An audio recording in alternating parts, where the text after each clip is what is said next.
Hello বন্ধুরা, তো আজকে আবার হাজির হলাম নতুন একটা ভিডিও নিয়ে। তো দেখুন, আমি তো লোহার পট স্ট্যান্ড কিনেছিলাম অনলাইন থেকে, আপনারা দেখেছেন। আবার পিভিসি পাইপ দিয়ে বানিয়েছে, সেটাও দেখেছেন। আর প্রচুর পিভিসি পাইপে একটু প্রচুর খরচ করে তো আমরা যেই সেই বানাতে পারি না। তো আমি একটা বাঁশের পট স্ট্যান্ড বানালাম। এই দেখেন, এটা হচ্ছে খুব কম খরচে, আমার 100 টাকাও খরচ হয়নি। এটা একটা বাঁশ 140 টাকা নেয়, সেই হিসাবে আমাদের প্রচুর বড় হয়ে যায়। তো এটা তো তার থেকে কম, তো আমার এই 70-80 টাকা খরচ হয়েছে। একটা বাঁশের হাফ নিয়ে আমি 4 ফালি করে নিয়েছি, তার কিছুটা অংশ নিয়ে ছোট ছোট কেটে নিয়েছি।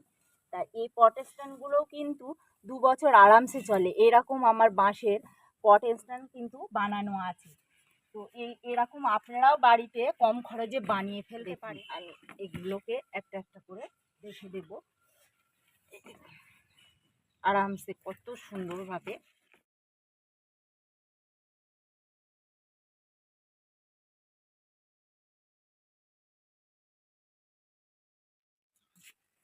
তো এইভাবে আমি সবগুলো এইভাবেই রেখে দেব। আর আজকে আর একটা দেখুন, হ্যাঁ, এইভাবে রেখে দেব। আমি সাজিয়ে গুছিয়ে দেখাবো আপনাদের সম্পূর্ণ হয়ে গেলে। তো দেখুন, আমি এখানে আজকে বসাবো আমি পুঁই শাকের চারা। দেখুন, পুঁই শাক তো আমরা খাচ্ছি, যেহেতু মিশলি সামনে, আর পুঁই শাক অনেক দিন ধরেই হয়। তো আমি এই ক্যারেটে কিভাবে বসাবো দেখুন। আমরা আবার পুঁই শাকের মিচুলিটা খেতে আমাদের সবারই, আশা করি সবারই ভালো লাগে। তো সেই জন্য আমি একটা বড় ক্যারেট নিয়েছি, আর নিচেই এই যে মাপ করে একটা পেপার কেটে নিয়েছি। আমার এই বস্তা দিইনি, তার কারণ হচ্ছে পেপার দিলে অনেক দিন যায়, বস্তা দিলে তাড়াতাড়ি নষ্ট হয়। আর যেহেতু এই পেপার আমার কাছে অনেকটাই পড়ে আছে, ঘর রং করার সময় এগুলো মেঝেতে বিছানো হয়েছিল। তো দেখুন, আমি এইভাবে মাপ করে নিয়েছি। মাপ করার পরে আমি কেটে নিচ্ছি। এইভাবে কেটে নেবেন। তারপরে দেখুন, এইভাবে আমরা গোল গোল করে দিতে থাকবো।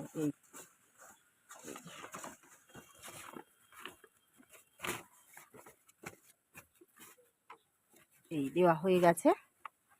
এবার এই যে ফলের ক্যারেটে কিন্তু প্রচুর মাটি লাগে, তো এত মাটি দেওয়া তো সম্ভব না, বা ছাদটাকে ভারী করাও যায় না। তো দেখুন, আমি কি কি দিয়ে এই ক্যারেটটাকে হালকা করব।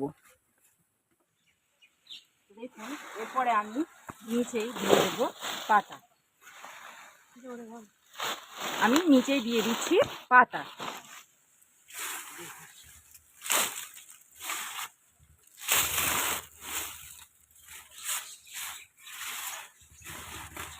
এতে আমার ছাদটাও পরিষ্কার হয়ে যাবে, আর দেখুন আমার বেডটাও হালকা হয়ে যাবে।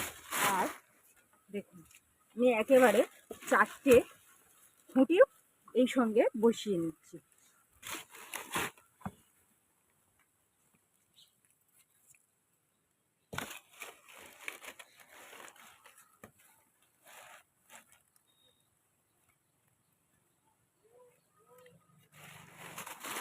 এবারে দিয়ে দিলাম কিচেন কম্পোস্ট।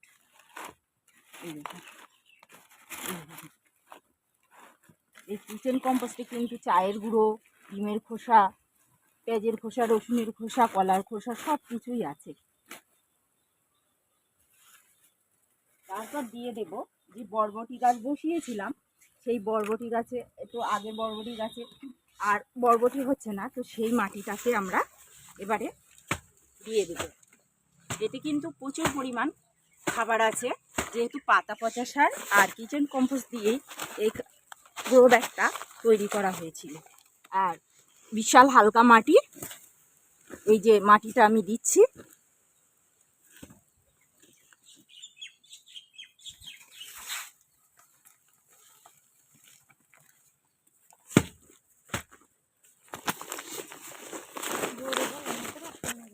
এই দেখুন কতটা হালকা মাটি, দেখুন ঝুরঝুরে মাটি।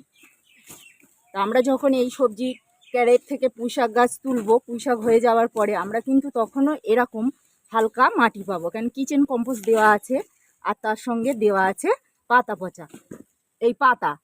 তো দেখুন কত সুন্দর হালকা।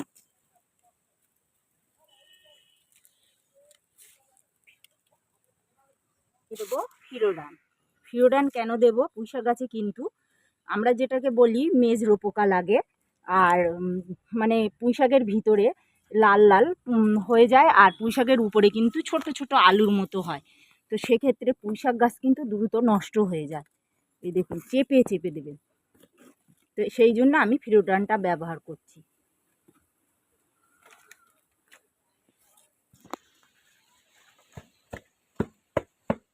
আমার পুঁইশাক গাছ রেডি আছে। তো আমি এরকম একটা ক্যারেটে আমি 3টে পুঁইশাক গাছ বসাবো।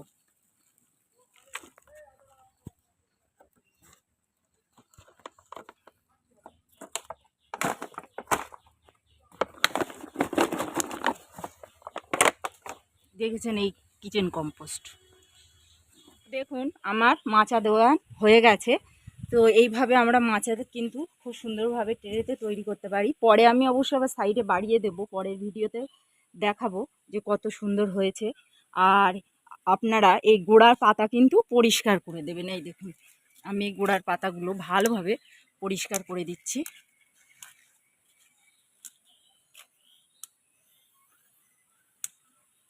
আর দেখুন আমাদের অনেকগুলো আবার কিচেন কম্পোস্টও তৈরি হয়ে যাবে।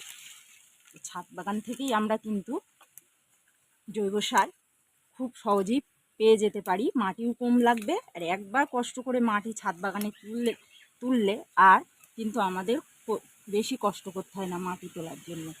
তো দেখুন হয়ে গেছে আমার মাচা দেওয়া। এবার আমি দিয়ে দেব পানি। আমরা ভরপুর পানি দিয়ে দেব। দেখুন আপনারাও এইভাবে বসান, আপনাদেরও পুঁইশাক মিচুলি সবই আপনাদের ছাদ বাগান থেকে পেয়ে যাবেন। তো দেখুন আর দেওয়া হয়ে গেছে পানি, আর এখানে দেখুন কতটা অগোছালো হয়ে আছে। এখন আমি এগুলো সব পরিষ্কার করব। তো বন্ধুরা ভিডিওটি যদি ভালো লাগে লাইক কমেন্ট ও শেয়ার করবেন। আর আমার চ্যানেলে নতুন নতুন ভিডিও দেখার জন্য চ্যানেলটিকে অবশ্যই সাবস্ক্রাইব করবেন।